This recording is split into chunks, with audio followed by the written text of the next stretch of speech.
So when I was talking about the passports and disc golf thing, there's been a lot of news lately on YouTube and everything about the passport bros, and I guess I would consider myself a passport bro. I got my passport back in November. Only took 4 weeks to get. Not anymore. I think it's down to up to 6 to 8 weeks now. So I can't consider myself a real passport bro yet because I haven't been anywhere that needed a passport. But I have been to Puerto Rico and I spent 4 years there. I guess I always been kind of a traveler anyway. So, you know, I guess I was passport bro before passport bros was a thing. When I graduated from high school, I moved to Arizona. Man, had no family there. I went there to go to school, and 19 years old, moving to a different state. And a lot of people never leave their community, never leave their neighborhood.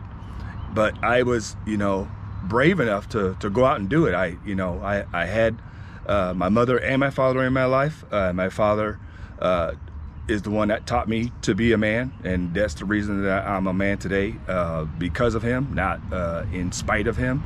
But I was one of those lucky kids that did have their mother and father in their home. So you know, I guess they call us lame and all that because, and nerdy and corny and all that, because, you know, we didn't get into trouble. We weren't out there at the parties and stuff. You know, I wasn't the smartest guy, but anyway, moving to Arizona was a good experience for me because I was able to grow up out there, you know, without living with my parents and doing things on my own. I had a great job and I did well. I did pretty well. But you know, through life's tribes and tribulations, you kind of go through some stuff, and so I was in school at NAU in Arizona in 2018, and Hurricane Maria hit. And I moved to Puerto Rico, not knowing anybody, not knowing Spanish, so I just moved out there. So that's another passport bro move. You know, it's more, passport bro movement is more of a mentality. Not so much that passport bros are going over there to find women or anything like that. Yeah, you know, they're more traditional, and if you want to get married, you know, you have a better chance of doing that here than United States with the modern women and feminism that's going on here now. But Puerto Rico is a lot like the countries that have the feminine women, the women that are not, you know, caught up in, you know, I don't need no man. So staying out there for 4 years, I think, qualified me as a passport bro, even though you don't need a passport to go to Puerto Rico. But I spent 4 years out there not knowing Spanish, and I survived out there. I mean, you know, I had some good times and some bad times. You know, it's tough to get around sometimes in Puerto Rico. So my idea of going to the Philippines was kind of born out of wanting to play disc golf.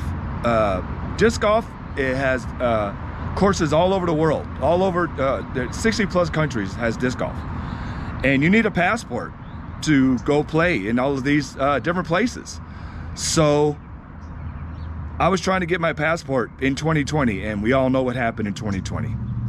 It just kind of shut down everything. So because Puerto Rico and the world was going through what it was going through, I postponed me going pro in disc golf and going to the Philippines, and I came back to California, got a job at Lowe's, you know, worked a little bit, got my passport, and now I'm ready to go. It's you know, it's a dream come true. You know, I'm gonna turn 60 this year, and I'm blessed that I still have my health, and that I survived the whole COVID thing where a lot of people didn't. I feel for all the families that were hit because of COVID. But now that everything's cleared up, you know, I'm headed to the Philippines. But first, I'm going to LA and play La Mirada and a couple other courses in LA. And then I'm on a plane to the Philippines. There's a tournament that happens every year, I guess, called the Road to Damascus. It's in Cavite, C-A-V-I-T-E, Cavite, and it's south of Manila. So I'm going to Cebu first, and then I'm going to Davao to play there, and then I'm headed over to Manila and play at the university there, because they have a course there on the campus. So I'm going to play that, and I'm going to try to get in that tournament for 2023. I don't know when it is. Anybody have any information about when that tournament is for 2023? Please reach out. Again, this is Mark Wilson, Area 51 Disc Golf, and check me out. I just shot some video over at Mooney in Visalia, and I'll be getting that uploaded soon. So wish me luck. Peace.